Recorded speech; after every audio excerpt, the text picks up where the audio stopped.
सकट चौथ व्रत कथा।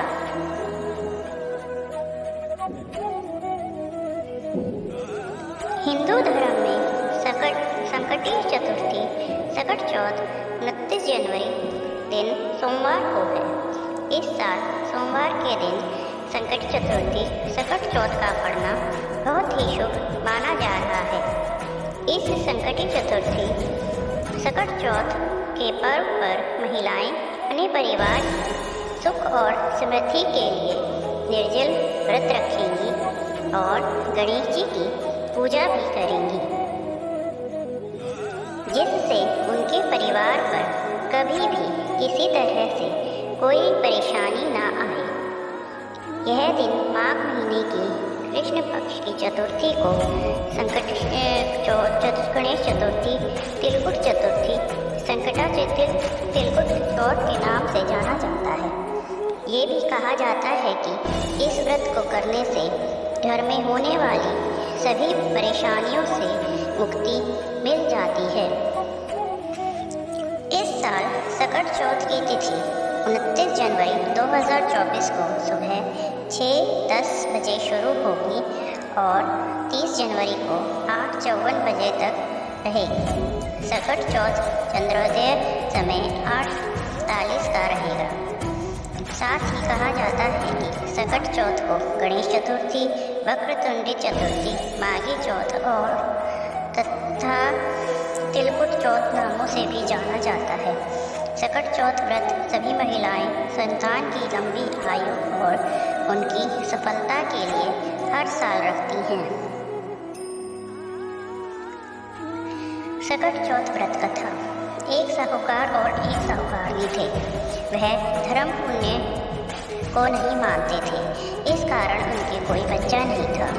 एक दिन साहूकारनी पड़ोसी के घर गई। उस दिन सकट चौथ थी। वहाँ पड़ोसन सकट चौथ की पूजा करके कहानी सुना रही थी। साहूकारनी ने पड़ोसन से पूछा, तुम क्या कर रही हो? तब पड़ोसन बोली कि आज चौथ का व्रत है, इसलिए कहानी सुना रही हूँ। तब साहूकारनी बोली, चौथ के व्रत के करने से क्या होता है? तब पड़ोसन बोली, इसे करने से अन्न, धन, सुहाग, पुत्र सब मिलता है। तब साहूकारनी ने कहा, यदि मेरा गर्भ रह जाए तो मैं 1.25 सेर तिलकुट करूँगी और चौथ का व्रत करूँगी।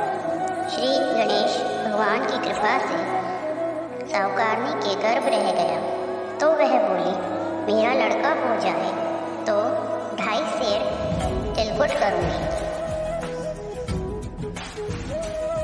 कुछ दिन बाद उसके लड़का हो गया तो वह बोली कि हे चौथ भगवान, मेरे बेटे के विवाह हो जाएगा तो 5.25 सेर का तिलकुट करूँगी। कुछ वर्षों बाद उसके बेटे का विवाह तय हो गया और उसका बेटा विवाह करने चला गया, लेकिन उस साहूकारनी ने तिलकुट नहीं किया। इस कारण से चौथ देव क्रोधित हो गए और उन्होंने फेरों से उसके बेटे को उठाकर पीपल के पेड़ पर बिठा दिया। सभी वर को खोजने लगे पर वो नहीं मिला। हताश होकर सारे लोग अपने अपने घर लौट आए। इधर जिस लड़की से साहूकारनी के लड़के का विवाह होने वाला था, वह अपनी सहेलियों के साथ घनघोर पूजा के लिए जंगल में दूब लेने गई।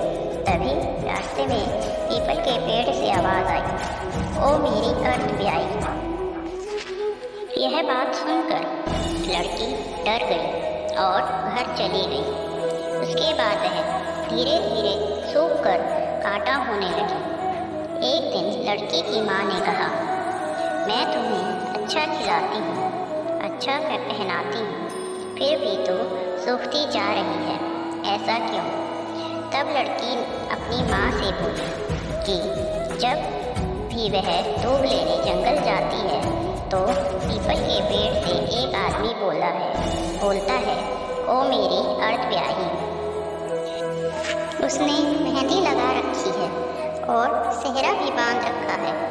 तब उसकी माँ ने पीपल के पेड़ के पास जाकर देखा, यह तो उसका जमाई ही है।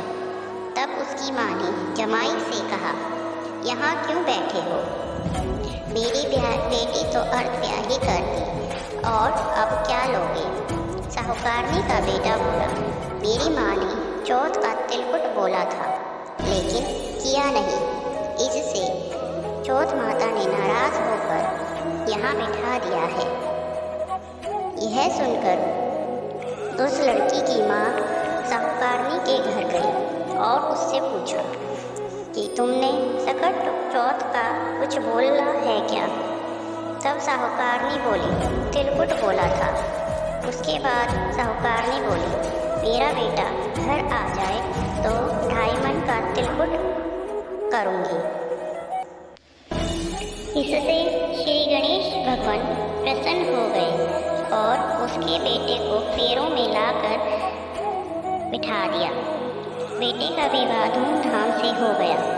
जब साहूकारनी का बेटा एवं वो घर आ गए, तब साहूकारनी ने 2.5 मन तिलकुट किया और बोली, हे चौथ देव, आपके आशीर्वाद से मेरा बेटा बहू घर आई है, जिससे मैं सदा तिलकुट करके व्रत करूँगी। इसके बाद सारे नगरवासियों ने तिलकुट के साथ सकट व्रत करना प्रारंभ कर दिया। हे सकट चौथ, जिस तरह साहूकारनी को बेटे बहू से मिलवाया, वैसे ही हम सबको भी मिलवाना। इस कथा को सुनने वालों का भला करना। बोलो सकट माता चौथ की जय। जय श्री गणेश देव।